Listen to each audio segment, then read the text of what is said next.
I'm here to talk about success. I went to college.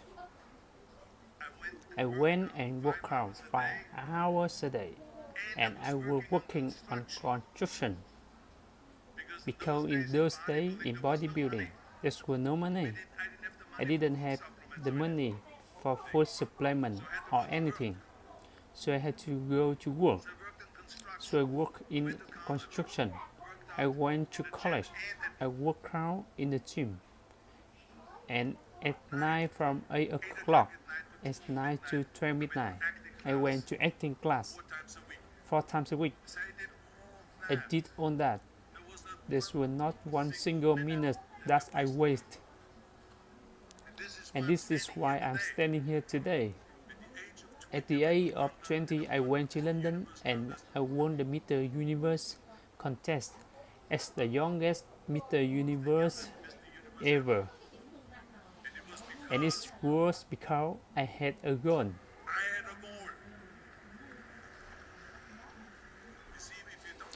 If you don't have a vision of where you go, and if you don't have a goal where you go, you rip around and you never end up anywhere. 74% of people hate their job in America. The majority of people don't like what they are doing because they are not doing it because they have a goal and follow the goal. They just aimlessly trip around and there is a job opening, so they get their job because you have to work. But then when you work, it's a chore. It's work. It's not fun. So if you think about only a quarter of the people really enjoy what they're doing in life, so people will always ask me when they show me in the gym, in the pumping iron days, they say, why is it that you're working out so hard? 5 hours a day, 6 hours a day, and you have always a smile on your face. The others are working out just as hard as you do and they look sure in the face. Why is that? And I tell people all the time because to me, I am shooting for a goal. In front of me is the Mr. Universal title. So every rep that I do get me closer to accomplishing the goal to make this goal.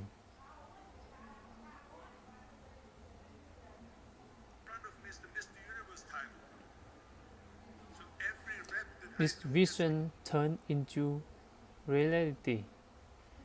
Reality.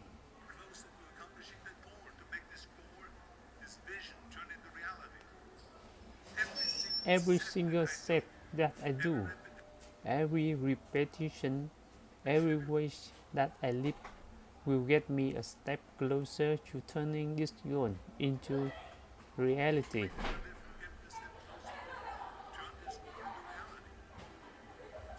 So I couldn't wait to do another 500-pound squat. I couldn't wait to do another 500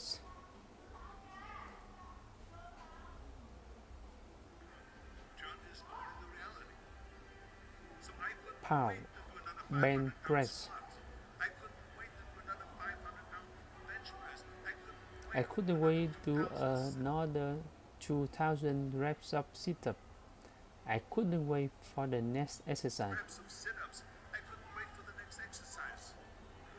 So let me tell you something, visualizing your goal and going after it makes it fun. You got to have a purpose. No matter what you do in life, you got to have the purpose. Muhammad Ali worked his butt off.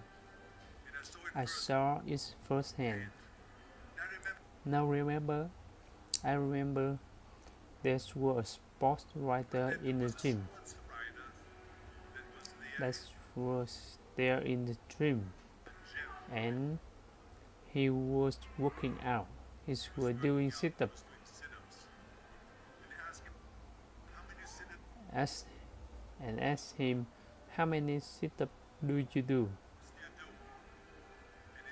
And he said, "I don't start counting until it hurts." Now think about that. He doesn't start counting sit-ups until he feels pain. That's when he starts counting. That's it, working hard. So you can get around the hard work. It doesn't matter who you are.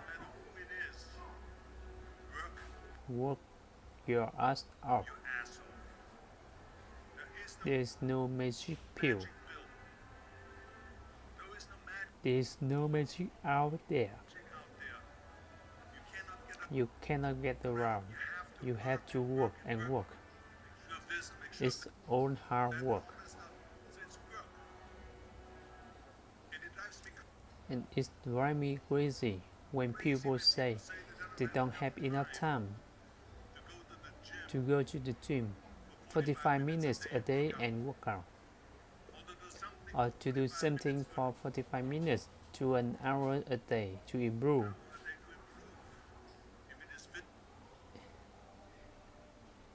Either physically improve or mentally improve.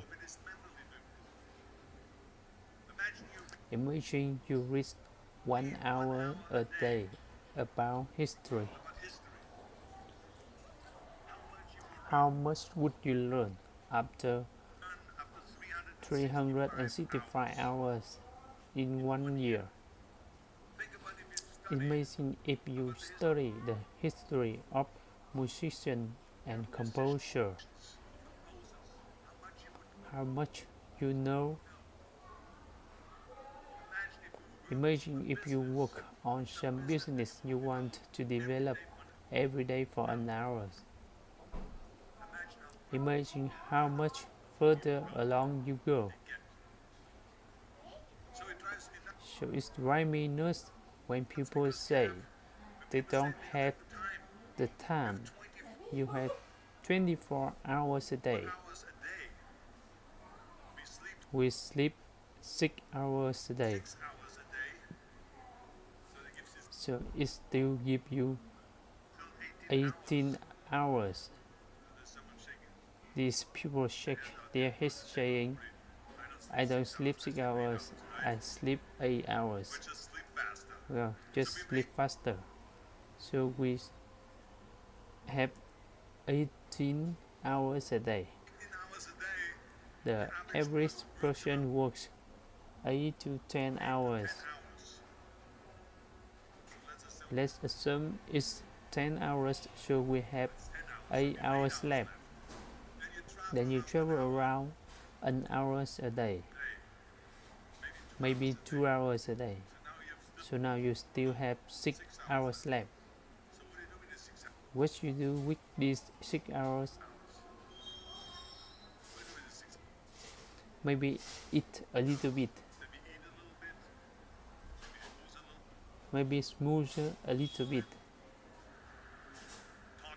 talk a little bit to people, and all that stuff. But can you see how much time is available if you organize your day? So you got to work hard. I had plan B.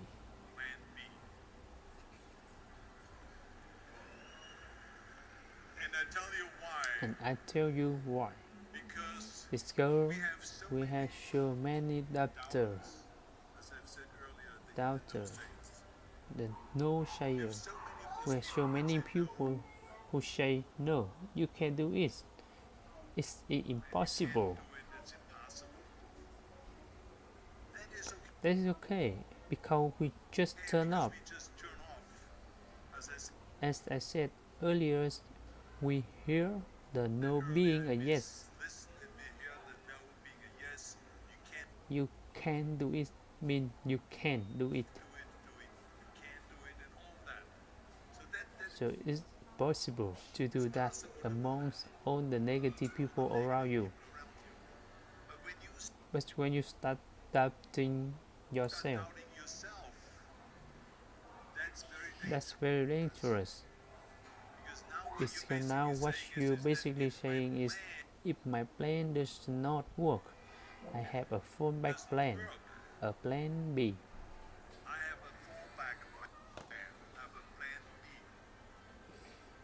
That means you're thinking about plan B.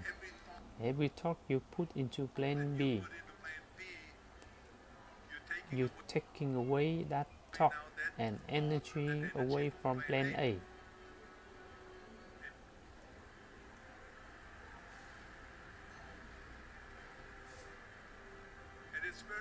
It's very important to understand that we function better if there is no safety net, because plan B becomes a safety net. If I fail then I fall and I get picked up back up and I have something else there and it will protect me. That's not good. People perform better when there is no safety net. People perform better in sports and for everything else. I'm telling you, I never ever had a plan B. I made a full commitment that I'm gonna be a bodybuilding champion. I make a full commitment that I'm gonna be in America. I make a full commitment that I'm gonna get in the show business. And I'm going to be a leading man. No matter what it takes, I will do the work. I will do the work over and over and over until I get it. The same goes in politics and everything like that. So to me, it's very dangerous to have a plan B, because you are cutting yourself off from your chance of really succeeding. And the main reason people want a plan B is because they are worried about failing. What is if I fail? Then I don't have anything else. Well, let me tell you something. Don't be afraid of failing, because there's nothing wrong with failing. You have to fail in order to climb that ladder. There's no one that doesn't fail. Michael Jordan says in one of his interviews, when they said you are unbelievable, the greatest basketball player of all times. I mean, tell me about that. And then he says, well, you just mentioned the success. But he said, for me to become the greatest basketball player, I missed 9,000 shots when I was playing basketball in the NBA games. So during this game, that he was successful, he missed 9,000 shots. This makes him a failure. No, he is one of the greatest basketball players of all time. But he fails 9,000 times. Do you get it? We all fail. It's okay.